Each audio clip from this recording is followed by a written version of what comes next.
and welcome to Ryan and Brian's Bible Bistro, a podcast all about the Bible, theology, and all things related to the Christian faith. I'm the Ryan half of Ryan and Brian, and this is episode number 11. Brian and I are talking with Ryan Burge today, author of the book, The Nuns, where they came from, who they are, and where they are going. In his book, Ryan looks at survey data to give us a better look at the nuns, those who don't declare any specific religious affiliation. Brian and I briefly discussed this data in episode number 4, Decline in Church Affiliation. We think this is an important topic for the church to be discussing, so we thought it would be best to go straight to the source and talk to Ryan himself. This is an entertaining conversation for sure. Just a little disclaimer. Because of the nature of the data we discussed in this episode, we do touch on politics a bit. We know that this can be a tense topic these days, and addressing political issues is not the goal of this podcast. However, we want this to be a place to listen and seek to understand all of the world through a biblical lens, and sometimes that includes the mention of politics. But don't worry, our focus is on the data and what that data means for the mission of the church. While we talk all about the book, Brian also unknowingly and hilariously connects us to the classic Ben Stiller film, Meet the Parents. As soon as you hear it, you'll know what I'm talking about. I hope you find it as funny as we did. Anyway, let's jump into this episode with Ryan Burge. All right, well, welcome back to the Bistro. Brian, welcome back. How are you doing, Ryan? I am amazing. We've got a guest today, too. Yes, we do. It's a special day. We're welcoming Ryan Burge. Welcome, Ryan. Hi, Ryan and Brian. Glad to be with you guys. Yes, Brian, Ryan, Doctor, Oh, gosh. Ryan. This is not going to be confusing at all. So Nope, not at all. Not at all. We're all in good shape here. Yeah, so we're so excited to have Ryan with us. Ryan has recently written a book. We're going to let him tell us all that information in a second. But Ryan, just tell us a little bit about yourself, who you are, what do you do? And first off, I should just say, you and I went to high school together. Correct. Yes, It's from Salem, Illinois. SCHS is small town in South Central Illinois. Not Southern Illinois. We're not Kentucky. Don't confuse us. We're not Kentucky. That's actually on this town sign. You know, say We're Illinois. not We're not Kentucky. Kentucky. Illinois, not Kentucky. And we are home of William Jennings Bryan. Mm-hmm. Yeah. Does everybody know The who? great commoner, William Jennings Bryan. Yes, he was. You had all this great information. Yeah. Tell us about him, Ryan. He ran for president 1896, 1900, 1908, lost all 3 times. He also was Secretary of State Right. under Woodrow Wilson, but then resigned because Woodrow Wilson wanted to get us in World War I, and he thought that was a really bad idea. And then he got in a bunch of trouble because he went to Europe and tried to negotiate a peace treaty when he was a private citizen, and you can't do that because that's against the law. He also was the prosecutor for the state of Tennessee during the Scopes monkey trial. And he actually won the trial, interestingly enough. And I think Scopes had to pay like $60 or something as a fine. And then he died like 3 weeks later in Tennessee. So that was his life. So, Ryan, you have a little bit of information on William Jennings Bryan. You got it. I mean, would you write a paper on him? I did. I wrote 2 papers on him in college. I'm not even joking. Oh, okay. Wow. I was going to say, like, if you just pull that out of thin air, like, I'm just going to stop at this point. Seriously, just a quick aside on William Jennings Bryan. Dude was a literalist, biblical literalist, so 6-day creationist, like as like fundamentalist as you get on theological matters, but was like a Bernie Sanders socialist on economic stuff. Interesting. Yes. Really? Yeah. Absolutely. He got famous doing what's called the Cross of Gold speech, which he gave in 1896, where he basically said that Wall Street is crucifying the farmers in the Midwest on a cross of gold because they were moving away from the gold standard, and it ruined debts for farmers in the Midwest. Interesting. So he was like a populist guy, like an anti-rich people thing. He said behind every great fortune is a great crime. So like he was it's like Pat Robertson and Bernie Sanders had a baby, and that is William Jennings Bryan. And not to get ahead of ourselves, but that's one of the things in your book. You talk about this idea of crossover between our political and our religious, and it doesn't always line up the way it does right now. It's not always been that way in the past, but. Yeah, didn't mean to get into that. You have to be one to be the other. No, but I mean, you think people think you have to be one to be the other, but it's like if you read history at all, you realize that politics and religion were never so congruent as they are today. Like people were everything and nothing, 20, even 40, 60 years ago. And now it's like to be a Republican is to be a Christian, and to be a nun is to be a Democrat. But it's like, it's not always been that way. It's just, we don't have a good sense of, history for where we are right religion now. or politics. Right. Yeah. Okay. All right. Well, We're going to be everyone. We're going to be drinking from the fire hose today with Ryan Burge. Hey, that's good though, man. You know the information, and you're coming at us, and that's why we have you on here.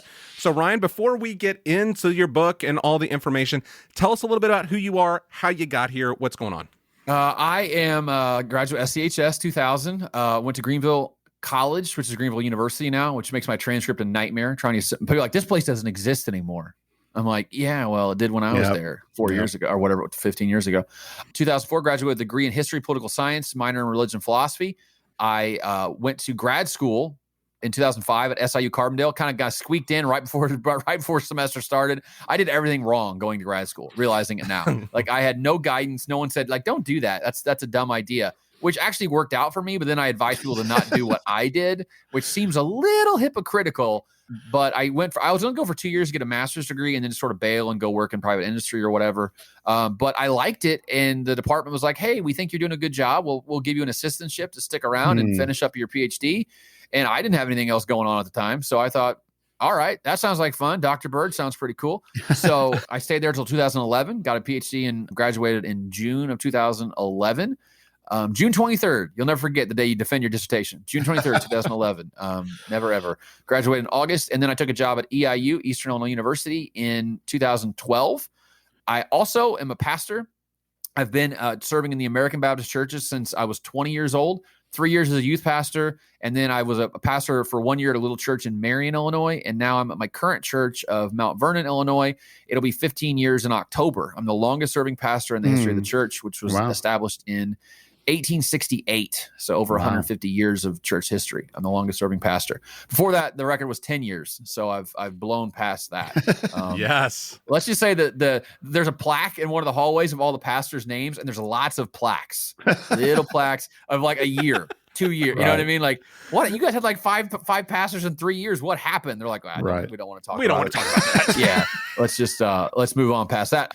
I've been married to my wife, Jackie, for 13 years now. We've been together for almost 20 years. We met in high school. We were actually started dating when she was still in high school. I was 19. She was 17. We have two boys. One is 9 and one will be 7 at the end of May. Cool. Wow. Busy. That's my life, man. I don't know how to. Busy means the darkness creeps in. So we want to keep the darkness out as much as possible. So keeping me working is keeping me happy. So that's what I try to do. Good. Yeah. Very cool. Yeah. So tell us a little bit about this. You do statistics, like with what you're doing. Is it statistics? Is that how you just? I don't know. I'm just. I do the math and I make the graphs. Is what I tell people. Math and graphs. That's what you do. So tell us a little bit about that work. How you got interested in that. Yeah. So that's actually a funny story. In political science and social science now, there's really this qualitative divide. Right. So like qualitative is for people who do like focus groups, interviews, like ethnography, things like that. I did that. My very first paper in grad school was a qualitative paper. And then I realized that's a ton of work. I don't want to do all that much work. The quantitative stuff to me was less work. Like for instance, my thesis was 21 pages. My dissertation was 93 pages because it was all quant, right? It was all like numbers, statistics, things like that. And people write qualitative dissertations that are like 400 pages. I was like, I don't want anything to do with that. So, and what's funny was in math, I only took 3 years of math in Salem High School. I didn't even take math as a senior because I hated math. And when I went to college, I took one math class my freshman year of college. And then I went to a PhD program where I took 9 hours of graduate level statistics. So to say I was unequipped is a bit of an understatement. And I really struggled a lot in grad school. But I realized that reporters don't call you up and ask about the focus group you did. They call you up and ask you about survey results, right? Like the world likes data. And the world is getting more data driven every day. Like in everything we do, we live a more quantified life today than at any point in human history, right? So we have data on sleeping, on working, on walking, on, how many times I can look at my students, how long they spend on our online teaching portal, right? So we have all this data. In data science, I saw that as being a field where there's so much potential, right, in terms of jobs, both in academia, but also outside of academia. Right. And so I thought I need to skill up. I need to get, increase my skills. So I began teaching myself. This is post graduate school, by the way. I started teaching myself a program called R, which is free and open source statistical software. I used online resources to teach myself how to do that. I started posting graphs on social media, on Twitter, especially. And it just started building from there. I had 400 followers to begin with. And now I have like 8,500 or something like that. Goodness, yeah. And, you know, and people started following me from like major news outlets because of the content that I was putting out that no one else was putting out in the way that I was putting it out. Because I mean, I probably tweet out, I made 1,450 graphs last year. I actually made a graph of my graphs outputs. It's very meta here. It's like, graphs all the way down, right? Link that to us and we'll put it in the show notes. Your graph of graphs. I do it every year. It's like a graph of graphs, and it makes me feel good because I look at but then I'm like, I made a graph on Christmas. Like, what is wrong with me? Did you make a graph of like how many presents opened? No, it was about how people celebrate Christmas. Oh, okay. Like people have Christmas trees in their homes. Like what religious traditions don't have Christmas trees? Actually, a lot of Jewish people have Christmas trees, but I think it's hilarious. Interesting. But so I'm always like looking for a graph angle, and that really is what opened up this whole world to me. I started doing that, and then people started calling at Christianity Today, said, "Hey, will you help us on this article? Will you write an article for us?" Religion News Service called and said, "Would you like to write an article for us, Religion News Service?" And then, you know, the way the world works is, at least the way I understand it, is one thing leads to another thing, right? And if you get yourself out there, that exposes you to a new audience. And then people in that audience will see it, and then they will expose you to a new audience, and on and on and on. And I really, you know, people like social media is the devil and it's real bad. And Twitter's, like a lot of my academic friends, like Twitter's a waste of time. For me, I would not have the career I have right now without Twitter. So like I'm an apologist. I think Twitter's awful. Like it does some things really badly, but I think for me personally, it's been a huge reason why I am what I am. So I'm a Twitter apologist or an evangelist in that way, that you can actually, a kid like me from rural South Central Illinois, Ryan. South Central. Yes, who did not go to an Ivy League school, did not go to any school of any real reputation nationally, would never have gotten to where I've gotten to 10 or 15 years ago. Like social media is the great leveler, right? It democratizes information in a way that nothing else has ever done before. And I am where I am because social media allowed cream to rise, whether it's at Stanford or at Eastern Illinois University, right? That's so I think that's why I'm a big fan of social media, especially. Cool. All right. So Ryan, tell us about the book you wrote. Yeah. Tell us about that.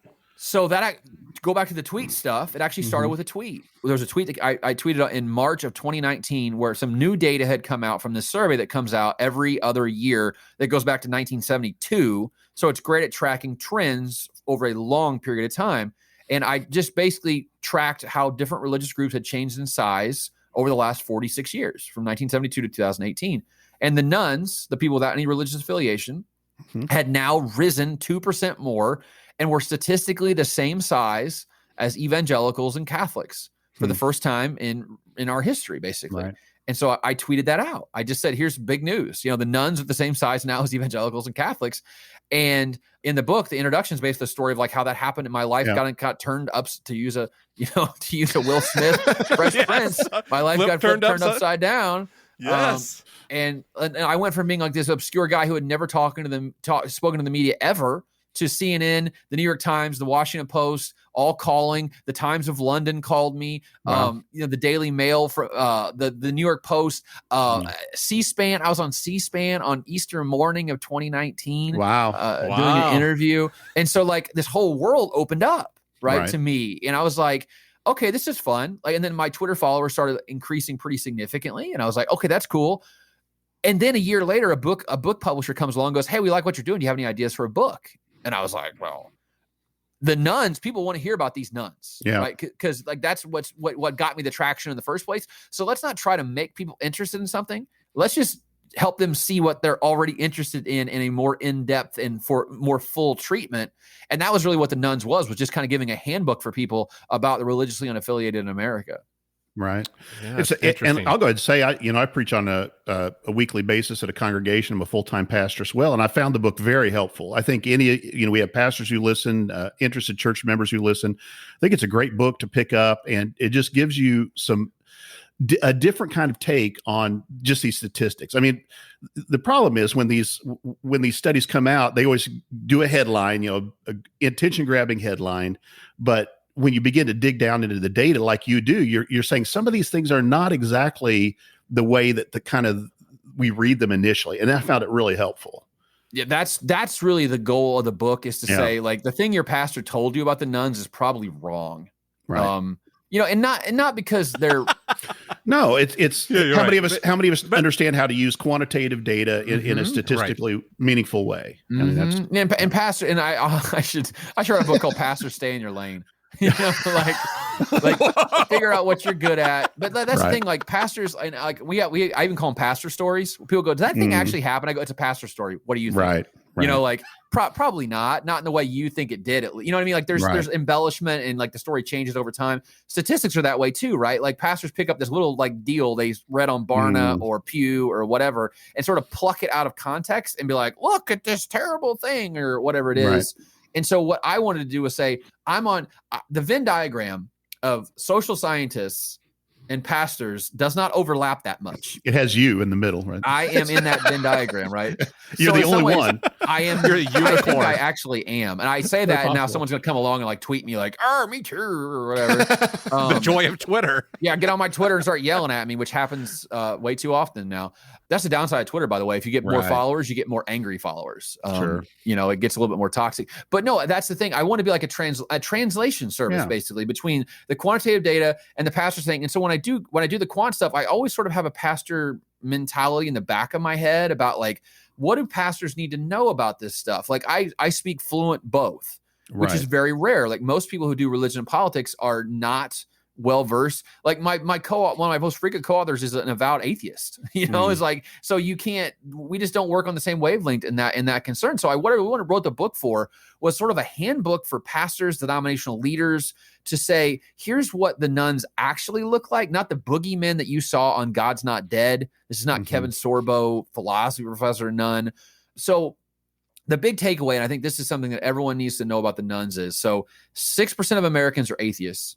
And 6% of Americans are agnostic, but 21% of Americans are a group called nothing in particular, which is actually the option on the survey at the bottom says nothing in particular. That's the box that over 1 in 5 Americans checks now. It's actually, there's as many nothing in particulars as there are evangelicals and Catholics in America. It's a very large group. It's grown from 14% in 2008 to 21% in 2020. That's a 50% increase in just the last 12 years. Right. I mean, they're the fastest growing religious group. And this is key. 3 in 5 nuns are not atheists and agnostics. Right. They're not. They're nothing in particulars. And that the whole conception, that boogeyman that your pastors put in your head of like the atheist, Marxist, communist, whatever guy who wears the elbow pads and like reads Nietzsche and wants to like convince your kids that God's dead. That is not the norm. Okay. The norm is people who read the religion question and shrug. Right? They're not avowed atheists. They don't hate God. They don't hate church. They don't hate religion. They just don't think about it that much. They don't consider it that much. And if you think about it that way, it opens up a whole different world of possibilities for churches, pastors, and denominational leaders to think about how to reach out to this group. Right. A different approach than what. Yeah. And when I read the book, when we talked about the Gallup poll a little bit, is I'd read your book, and that was the thing that stood out to me was like, if this group was represented by 5 people, one's atheist, one's agnostic, and 3 are nothing in particular. Right. So, I mean, that just, yes, it's we kind of talked a little bit about that. Is it someone that has like an idea about religion, but hasn't put handlebars on it or what that is? So Ryan, as you're doing this as a pastor, was there any data as you're kind of processing this that really surprised you? Yeah. Like, was there something that was just like, whoa, was there something even for you as someone who's in data on a regular basis to kind of go, I didn't expect this? Yeah. So the first thing I would say is how different nothing in particulars are than atheists or agnostics. They're really like polar opposites in lots of ways demographically. And, the best way to illustrate that is through the prism of education. Atheists, about 47% of atheists now have a college degree, a 4-year college degree, and agnostics are right behind, about 44% or so. Only 20% of nothing in particulars have a college degree. They're literally the least educated group in America today is nothing in particulars. So they could not be more different, educationally. And education is sort of a proxy for all kinds of other stuff, right? In terms of income, 60% of nothing in particulars make less than $50,000 a year, which means they live in poverty, essentially, at the federal poverty guidelines. It's only 40% of atheists. An atheist is twice as likely to make $100,000 a year as a nothing in particular. I mean, you can go down the list, right? Like they're just so dramatically different from each other. And to think one is the other is just, it's just The atheists they're a very small portion of the population, yet they get an outsized role in American discussion, right? So if you ask Republicans what percentage of Democrats are atheists, they say 33%. It's like 10. Oh my goodness. Yeah. Really? Yeah. So like we even misperceive the other side, right? And by the way, if you ask Democrats what percentage of Republicans are evangelicals, they say half.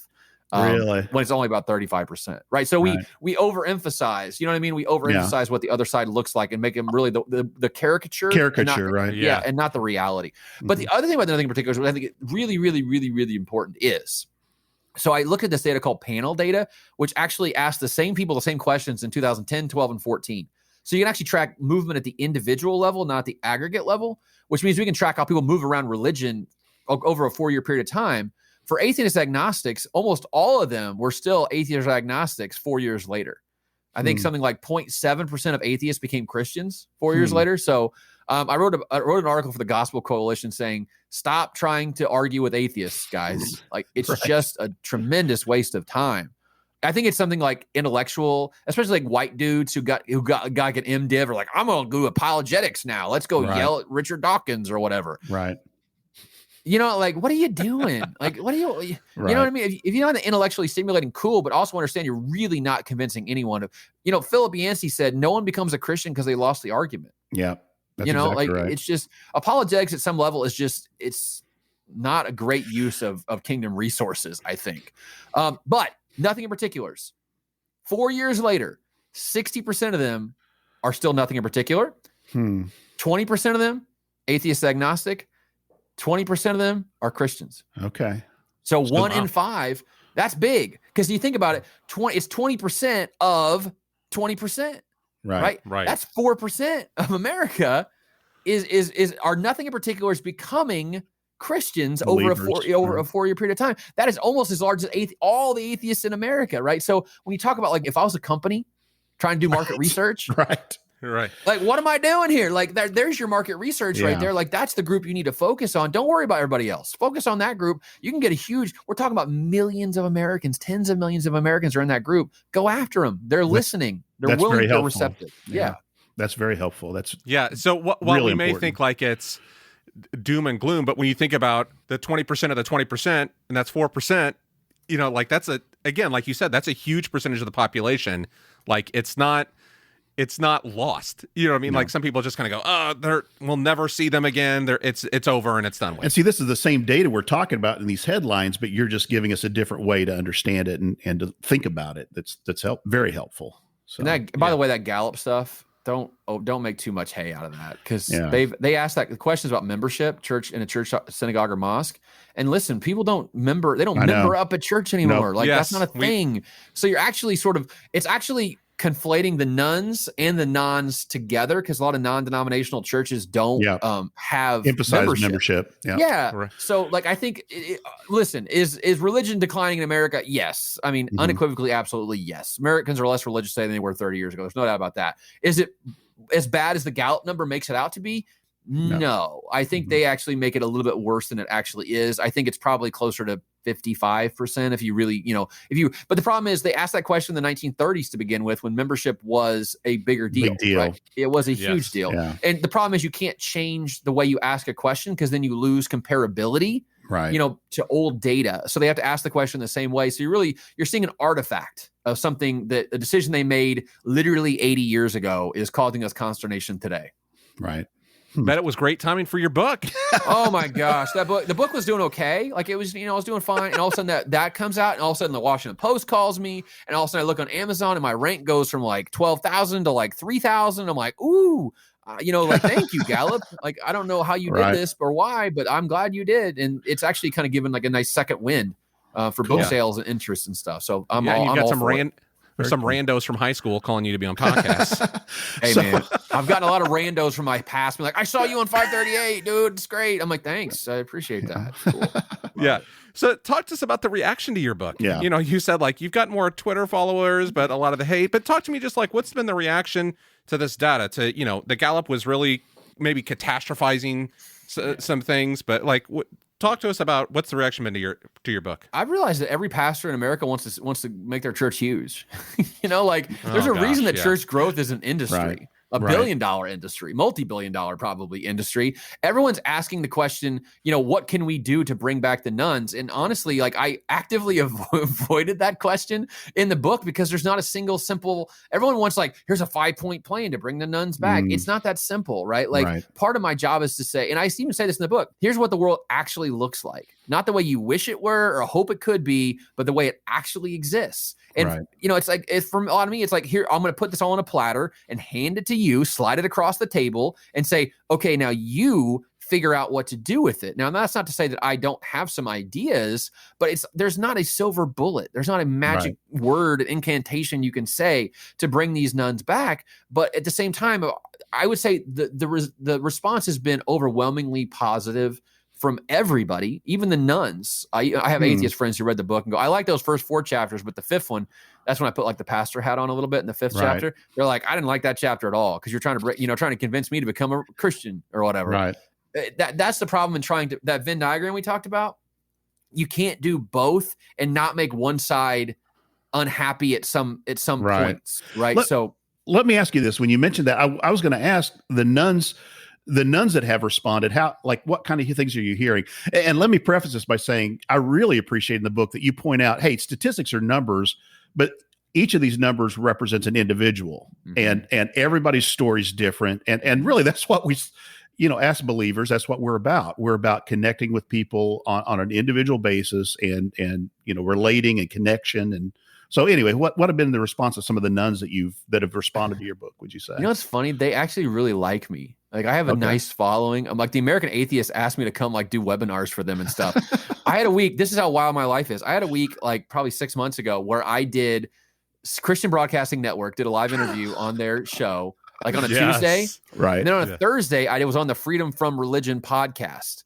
Wow, on Thursday, talking about like the irreligious in America. So it's like, but I love that though because it's like in a world where everyone feels so partisan and so like in the tank for this side or that side, I want to do my best to be sort of a neutral referee. Like an arbiter of just saying like, and I actually was talking to a reporter about that 2 days ago. There's so few people who do my job the way I do it because everyone seems to have an angle and was trying to like make money or, get donations or whatever. Right.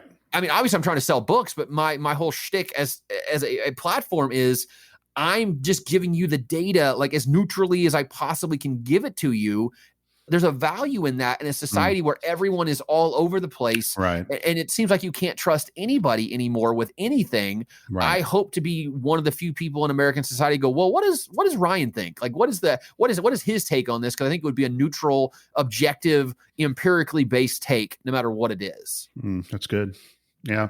And it's almost like they're saying, well, you get us, you understand where we're coming from. You're not trying to caricature us or paint us into a corner or something like that. And so there was no one doing this work from their side, from the side of the nuns. Like everyone wants me to write about them. That's what I've realized. Like there's a couple of communities on Twitter that like every time I post a graph, they're like, but what about Mormons? I swear to you, it's like inevitable. Like I have a huge Mormon following and they're like, what about Mormons?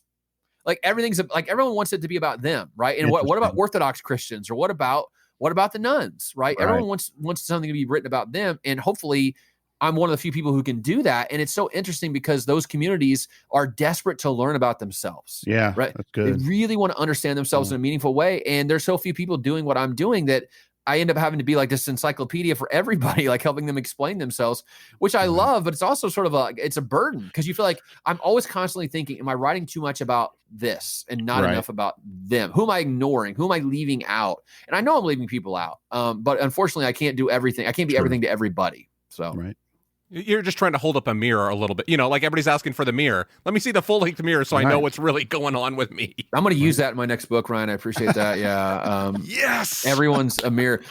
Yeah, but I mean that's really like my book I'm writing right now is called 20 Myths About Religion and Politics in America.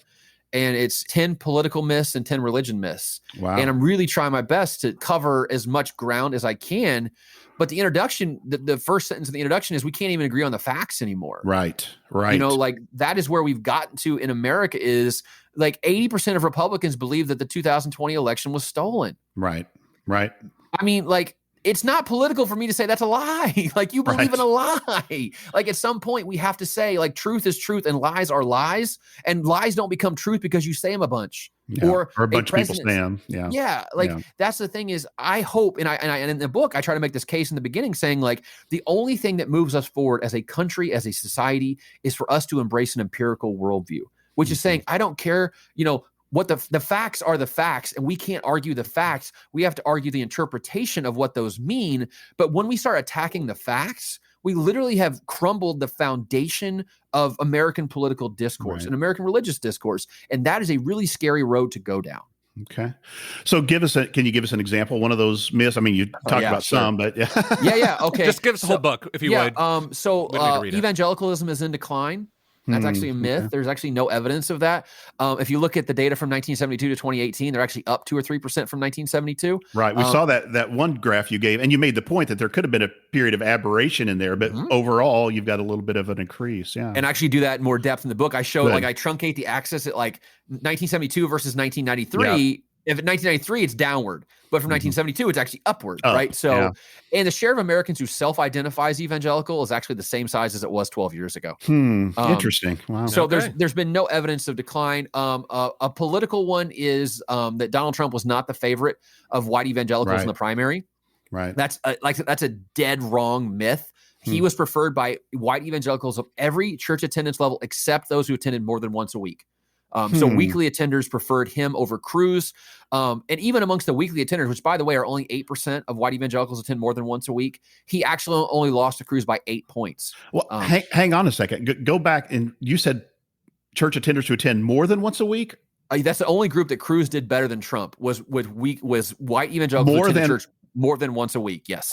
So people that more than once a week wanted Ted Cruz. Yes. Wow. Less than once a week. Everybody else wanted Donald Trump. And Donald Trump won by double digits in every other attendance category. Right. And Cruz only beat Trump by 8 points amongst weekly plus attenders. Interesting. So like that whole thing, is manufactured by a lot of Christians saying, oh, but we didn't really like Trump. We just wanted to, we coalesced around him when he became the consensus nominee. Right. That is not true. They liked him from the beginning. From the very beginning. And then another myth is that white evangelicals vote for Republicans because of abortion. Like that's their single issue voters. Actually, they care just as much about immigration as they do about abortion. Interesting. So, a lot of things that people just assume to be true, and it's going to really make a lot of people mad, because I've actually said this to people, like, white evangelicals don't care about abortion as much as you think they do. And they're like, no, they really, really do.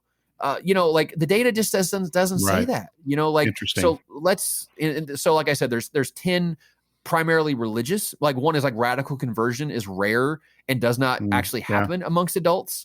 Cause I have data that shows that like only 25% of people who say they're born again, become born again, actually attend church more after they become born again. 55% attend the same amount, and like 20% attend less after they become born again. You know what I love about this? Ryan and I have talked about worldview some, and that's one of the things that I think is incredible is you have to look at behavior. People's stated beliefs one thing, but sometimes our behaviors I'd say often our behaviors don't necessarily line up with our beliefs. So you have to look at how people are acting in order to really understand their worldview in a fuller way, I would say. But that's really the hard thing about religion, though. It's multifaceted, right? Sure. So there's a belief component, there's a belonging component, like just saying you're evangelical, but then there's the behavior component, which is like church attendance is usually the way we talk about behavior when it comes to religion, because that's like the most prevalent one. 40% of Americans never attend church, but only 25% of Americans have no religious affiliation, but only 10% of Americans embrace an atheist or agnostic worldview. So they're dramatically different groups. They don't nest on top of each other perfectly. Some people belong but don't behave, and this might blow a lot of people's minds. But so there's some people in America who go to church every week and don't believe in God at all because they like that social dimension of the whole thing. So there's the social science is great because it makes you think about things in a different perspective, from a different worldview than you were raised in. And growing up evangelical, that's one worldview, not the only worldview that exists. And social science helps take you out of that and sort of have like a bird's eye view of what's going on. Cool. Yeah, it's I'm going to go back to my mirror because I want to be in this book. It's like, holding up a real mirror in front of you, not a funhouse mirror, or in a world where you don't have any mirrors at all. You're just like, oh, this is perfect on me, but you have no way to actually see what's happening. Right. So when did you start writing the book? The first book or the second book? The first book, The Nuns. I started in October of 2019, and I delivered the final draft by May of 2020 was when the final draft was due. This book, I signed the contract actually on the second week of March, and I've written 31,000 words. About 12 myths are done, and it's due to be delivered in August for a March 2022 publication date. Cool. Yeah. So is there anything, there's been a little bit of time, not a whole lot. I mean, between when you submitted the nuns to today, is there anything like the reaction? Is there anything you wish you'd included or stated a little differently? Like, or has it been, 2020 kind of changed things a little bit as well? So is there something for you as you reflect on what's in there and what's not in there? Funny you mentioned that. I was talking to my editor 2 days ago, and she was like, you want to do a revised and expanded of the nuns in like 3 or 4 years? Like just to take the content and update it using like the most recent data. Right. And maybe adding like 25, 30 pages of new analysis and just kind of rewriting the other sections to reflect the changes that have happened, let's say between 2018 and 2022 or something like that. And I'm here for it, because that's first off, it's easy to do that. It doesn't take a ton of work on my end. But secondly, I think there are things that I left out, and actually I'm going to pick one up in the myths book, which is the idea. Well, 2 things. One is that there's this whole idea that when people age, they become more religious. Like I had my buddy go, they cram for the final, dude. That's what a buddy said to me the other day. Wow. And I was like, that's not actually true though. People are actually becoming less religious as they age now. And it's actually hitting every age group. It's true from every age group born after 1950. So basically almost everyone today is becoming less religious as they age. But the other thing I missed in the book that I'm going to try to pick up in the myths book is that a lot of what's happening in America is just generational replacement. It's not a lot of like dramatic shifts in when people move into adulthood. They don't dramatically shift their religiosity through their life course. Like once you hit like 20 years old, you basically kind of are what you are when you're 60 years old in terms of religion. So the reason that religion's declining in America is because old people are dying who are really religious, right, and are being replaced by young people who are a lot less religious, moving into adulthood a lot less religious. So back in the day, like people born in the 1950s, when they were 18 years old, only about 10 or 12% of them were nuns at 18. Right. Today, it's about 33% of people move into adulthood as nuns, right? So this whole idea of like we're seeing, and I didn't talk about this in the book a lot, but I should have talked about it more. We're seeing 2nd and 3rd generation nun families, which we've never seen before, which means that the nuns become a tradition, right? Like Baptist or Methodist or Catholic. And when it becomes a tradition, it's based more on retention than it is on conversion.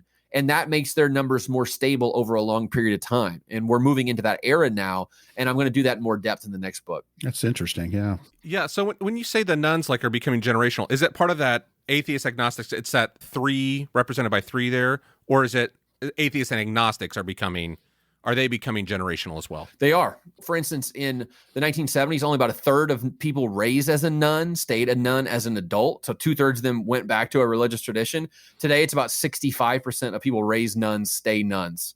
So, and which is, by the way, is actually higher than a lot of Christian groups.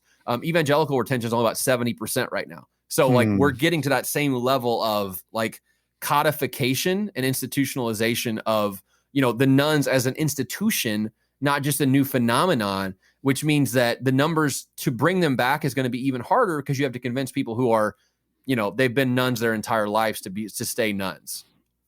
Or to go back to religion, I mean, Right. I was just going to make a smart aleck comment, say, so one day we'll not be celebrating Christmas, but Festivus, right? So that's probably, yeah. Yes. I mean, realistically, yeah.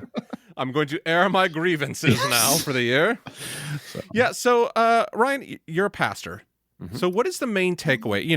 And you talk about evangelical and mainline Protestant church, like this is covering a wide swath of different kinds of churches, people that are disaffiliating. How do people in the church how should they respond? I mean, we're just asking your perspective here as a pastor. How should they, as a pastor, how should they respond to this information? That's a good question. I think the one thing is they need to start thinking about church as a social activity as much or more so than a religious activity. That, at some level, church is, we focus so much on the vertical, we forget the horizontal, right? Yeah. And I think, this is what I've been counseling a lot of churches, and I think this is something that I think pastors need to think about is as we move into a post-COVID world and things are reopening now, actually, officially, right?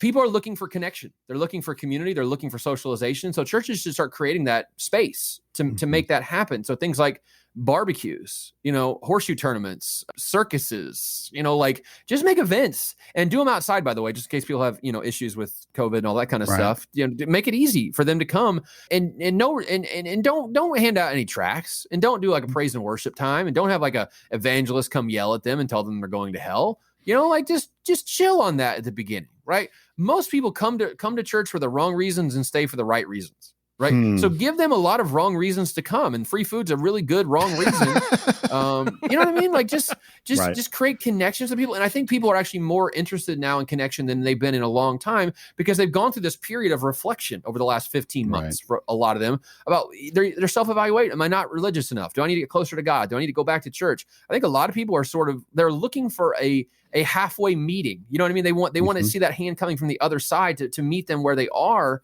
And I think that the churches got so focused on, like butts and seats and baptisms and, all that stuff, that they forgot that at the end of the day, people just need community. It's a relationship. They just need relationships and help them build relationships that are no strings attached, that there's no ulterior motive. Just let people be people together in community. And the religion piece will obviously naturally flow from that, I think. Oh, if I can just speak to that, I mean, I have a rural congregation that I serve, and relatively small, about 100 people or so. And every Sunday after church, we have a fellowship time, and it's very informal. We just all kind of get together, have coffee, that kind of thing. Well, we haven't been able to do that for the past year and a half or so. We're starting to talk about how are we going to make that happen again. And people have said that's what they miss. I miss that fellowship time so much. It's not, you can get a sermon online, or you can, like you said, listen to praise music, all that kind of stuff. But it's that connection, that relationship that people are really craving. I think that's a great point you make there.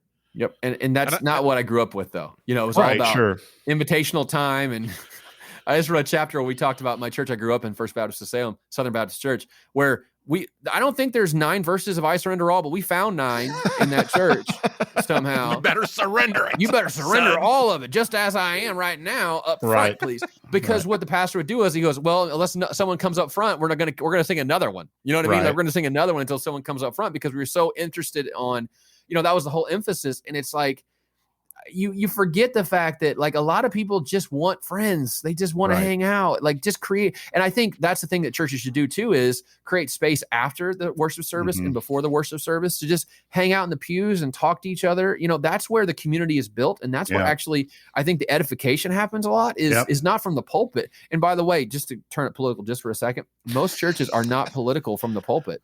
They're political from the pews. It's the before time and the after time of church. It comes from the conversation at the laity level, not at the pastoral level, where that's actually one of the myths in the book I'm going to tackle, by the way, is the idea that like people think that pastors are making parishioners conservatives or liberals or whatever. No. It's the other parishioners that are doing that. They're making each other conservative or liberal. So, but that's good. That's okay.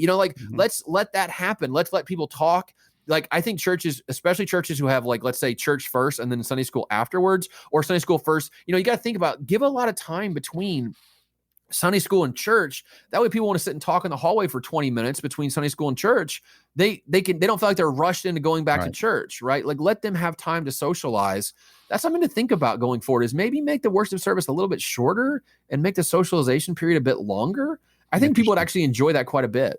I think you're right. I think that's a great point. Yeah, thank you. Yeah, thinking about that, I went to a different church. I went to Evergreen in Salem. Yes. And one of the things that I remember very vividly as growing up is we had Wednesday night meals. It was like you came home and we had a meal together. And I remember sitting across from a parent of my friends or other adults and stuff, and like, I just have a really fond memory of that. And we put all the Christmas decorations up all together as a church, and there was no service, there was no singing. It was just all of us together. We ate a lot of food. Everybody, that was when potlucks and the health department wasn't cracking down on everybody for everything.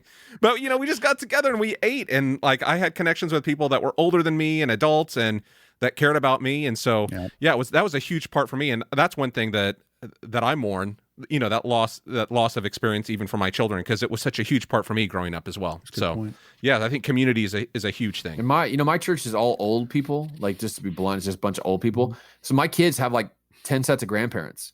because like they all adopted my kids because they're really some of the only kids in the church. And like when we have meals and stuff, it's like they're just surrounded by love and people who care about them, and they get presents from everybody for their birthdays, so like that, I think that's what a lot of the younger generation misses, like that whole, they don't see that part. Like that's the beauty of religion for me, is it's that part that I feel so loved and cared for. And if I got sick, there'd be a bunch of old ladies dropping casserole dishes off on my front step tomorrow to take care of me. And we live in a very disjointed, disaffected, disconnected society. And the church is one of the very few institutions that still exists, across the country that creates those connections with each other. And by losing that, we lose so much. And I think, we're seeing so much depression and suicide and deaths of despair has risen dramatically in the last, couple of years. The church was one of the ways to help tamp down on that stuff. And by losing that, I think we actually made the world is a little bit more awful without religion in it. And I know that's a controversial statement for some people, but I think that's objectively true if you look at the data. And people forget that. They think religion's they only think about all the bad stuff it does, because the media obviously picks up on Creflo Dollar wants a new jet and Joel Osteen lives in a mansion and all those things. They don't cover the fact that churches like mine feed 250 kids a brown bag of food every weekend. Like that doesn't make that, and that's happening literally tens of thousands of times across America every single day. And it never is covered by the media. So they only hear the bad stories, not the good things. And churches do a lot of good things. Yeah. Think about the effects of that. Like you said, multiply. That's fantastic. That's really cool. Yeah. So Ryan, I got a question for you here. If someone doesn't read your book, which would be a horrible mistake, am I right? An egregious mistake, without a doubt. Yes. An egregious mistake that you will regret, where they're trying to catch up at the end of their life, So what's one thing that if they didn't read your book, what was one thing that you would want someone to know about your book? What's one thing that you would want them to walk away with kind of going, this is something you need to know going ahead? What would you want them to know? That nothing in particular are this huge group that you never heard about, and they're so incredibly important, and they're so malleable and receptive to all kinds of things, and that we need to be thinking about them in more, not just religiously, by the way, but I think politically and culturally, these people are being left behind and left out. And I think a lot of they're getting a lot of bad outcomes. Like the people who got left behind by globalization. I talk about that at the end of the book. Globalization. There's a lot of parallels between these two. Like a lot of people that Ryan and I grew up with wanted to live the same life their parents did, which was go to high school, graduate, and then go work at the factory, World Color or NAL or whatever it is. And those jobs used to pay a middle-class wage, and now they pay half a middle-class wage. They wanted the life that doesn't exist anymore, and now they're so far along in life they can't retool and reskill and re-educate themselves. So they're kind of victims of globalization. I think that nothing in particular are sort of victims of secularization and globalization at the same time, because now they don't have a job that keeps them stable, but they also don't have a society or institutions that help keep them stable at the same time. And they're sort of floating in social, cultural, religious space in ways that are, I think, really negative for them, in terms of economics, spirituality, psychologically. These people need help, and the church is actually really well equipped to reach out to them. And they're not anti-church, like we talked about. They're amenable to listening to a church. It's just churches need to find these people, because honestly, they're hard to find. They don't. There's nothing in particular group on Facebook to go look at right now. That's great. So the churches need to think about those people, find the people who are easily overlooked. Those are the kind of people who would be the most receptive, and I think would benefit the most, both themselves personally, and the church would also benefit from having them as part of the community. Yeah, that sounds. I love that. That's really good. I think you should call the nothing in particular is the nips. I actually did. I have a folder. I have a folder on my desktop called Nips, and my wife looked at it and goes, "What is this, Ryan?" I didn't even think of that. Okay, I was Brian, come on, Brian. I retract me that, up, buddy. And I had to go. No, we've all got them. So I have nipples, Greg. Can you milk me? Oh my gosh! Yes, I did not know we were going there with this podcast, but it is amazing. That is a classic film. Come on, guys. Meow. Yeah, man. Robert De Niro's great in that movie. Jack Tuck Tie. Yeah, I forgot about that. What a classic. So, that is a great Meet the Parents. All right, well, Ryan, on that this note, has been. You're welcome. You guys invited me on. This is what you get. Yeah, that's good. On Brian's, it's been great. We've really appreciated it. It's been great. Absolutely. So, Ryan, how can someone find out more about you? Where to get the book? What's going on with you? Because they obviously need to follow you. and buy your book and all that stuff. So tell us about it. Yep.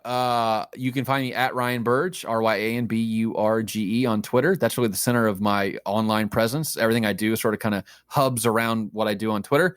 RyanBurge.net is my website. It has all my academic papers, stuff about the nuns, speaking things I've done. My email address is, you can find it. It's really easily findable. I mean, you Google my name and you'll find my email address. The book, The Nuns, is available from Amazon.com or any fine bookseller. The Nuns, where they came from, who they are, where they're going, from Fortress Press. And I have a new book, like we just talked about, 20 Myths About Religion and Politics in America. It's coming out in March of 2022. If you want to reach out, there's many ways to reach out. I'd love to get questions. I love to help people. So, however I can be of service to you, I'm happy to do it. We really appreciate it, really appreciate you coming on. It's been very, very entertaining and informative. So. Yeah. And I appreciate your Twitter feed because you're always putting out new graphs, man. I make graphs.